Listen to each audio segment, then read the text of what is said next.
রাতের বেলা তার মোমো খাওয়ার ইচ্ছা হয়েছে আর আমিও তার জন্য সুন্দর করে টেস্টি টেস্টি মোমো বানিয়ে দিলাম। আজকে আমি বানাবো চিকেন মোমো, আর মোমোটা আমি বেশ ভালোই বানাতে পারি। আমার হাতের মোমো আমার বড় অনেক পছন্দ করে। তো চিকেনের সলিড পিসগুলোকে আমি নিয়ে নিলাম, অনেকটা পরিমাণে নিয়েছি যেহেতু ফ্যামিলি সবার জন্যই বানাবো। এইভাবে কিমা করতে অনেকটা সময় লাগবে, তাই ব্লেন্ডারে দিয়ে দিলাম। ব্লেন্ডারে 2-3 সেকেন্ডের মধ্যে একদম সুন্দর হয়ে ব্লেন্ড হয়ে যায়। এই চিকেনের পুরটাকে আমি ফার্স্টে রেডি করে নিব। আর এইভাবে মোমো বানালে না অনেক টেস্টি হয়। আমার কাছে বাহিরের থেকে নিজের হাতে বানানো মোমোটাই বেশি ভাল লাগে। তো মাংসের এই পেস্টের মধ্যে আমি একটু লবণ, পেঁয়াজ কুচি, মরিচ কুচি আর একটু লেবুর রস দিয়ে দিলাম। আর সামান্য একটু সয়া সস অ্যাড করছি, চাইলে এটা স্কিপ করা যাবে। অল্প একটু বাটা মশলা দিছি, যেখানে সামান্য পরিমাণে আদা বাটা, রসুন বাটা আর জিরা বাটা আছে। এইবার সবকিছু একসাথে ভালোভাবে মিক্স করে নিচ্ছি। এইটাই হবে মোমোর পুর। বাজারে তো ভিতরে পুর খুব একটা থাকে না, আমি আজকে ভরে ভরে পুর দিব। বাসায় বানালে এটাই একটা সুবিধা, নিজের ইচ্ছা মতো দিয়ে খাওয়া যায়। যাই হোক, ভালোভাবে মাখিয়ে এই পুরটাকে আমি রেডি করে নিলাম। এবার ঢাকা দিয়ে একটা সাইডে রেখে দিব।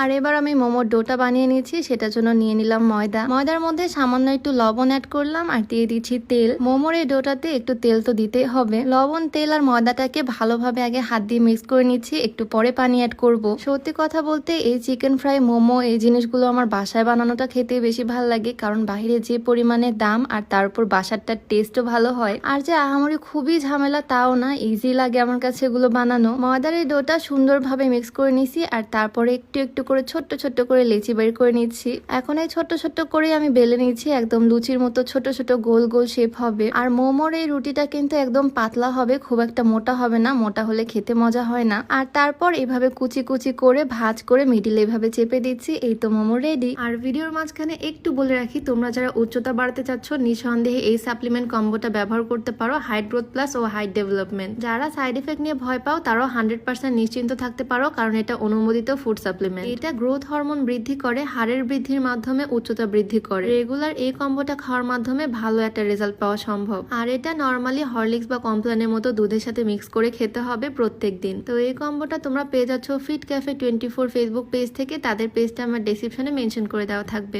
সেম প্রসেসে সবগুলো করে নিব। একটা প্লেটের মধ্যে ময়দা ছড়িয়ে দিয়ে এটার উপরে রেখে দিয়েছি মোমোগুলো। মোমোর কিন্তু অনেক রকমের শেপ করা যায়, বাট সবচেয়ে ইজি লাগে আমার কাছে এই শেপটাই, আর দেখতেও অনেক ভালো লাগে, একদম গোল গোল হয়। চারিপাশ থেকে কুচি করে এখানে এনে একসাথে ধরে এভাবে চাপ দিলে এই শেপটা রেডি হয়ে যায়। আস্তে আস্তে সবগুলো মোমো বানিয়ে নিব আমি। তার আগে আমি স্টিম করার জন্য পাতিলের মধ্যে পানি গরম বসিয়ে দিলাম। আমাদের বাসায় স্টিমার নাই, সবার বাসায় মোমো স্টিমার থাকেও না, বাট এটা স্টিম যে কোনো ভাবেই করা যায়, রাইস কুকারে দিয়েও করা যায় আর এইভাবে পাতিলের মধ্যেও করা যায়। পানি গরম হয়ে গেলে এটার উপরে আমি এরকম একটা প্লাস্টিকের ফুটা ফুটাওয়ালা ঢাকনা দিলাম, যেটাকে আমরা বলি সরপোষ। মোমো স্টিম করার একদম ঘরোয়া উপায় এটা। বড় কোনো ছাকনা টাইপ